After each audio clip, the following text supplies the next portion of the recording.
तुमच्या मतदान कक्षाबाहेर रांगेत उभे राहा. सुरक्षा रक्षकाने सूचना केल्यानंतर मतदान कक्षात प्रवेश करा.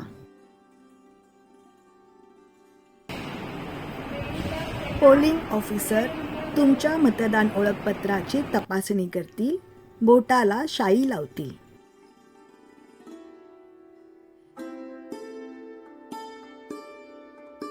मतदार यादीतील नोंदणीमध्ये नाव तपासून तुम्हाला स्लिप देतील.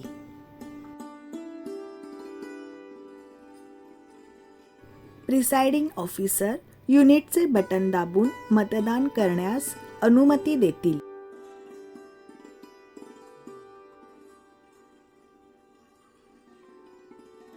तुम्हाला योग्य वाटणाऱ्या उमेदवाराच्या नावासमोरील चिन्हाचे बटन दाबा.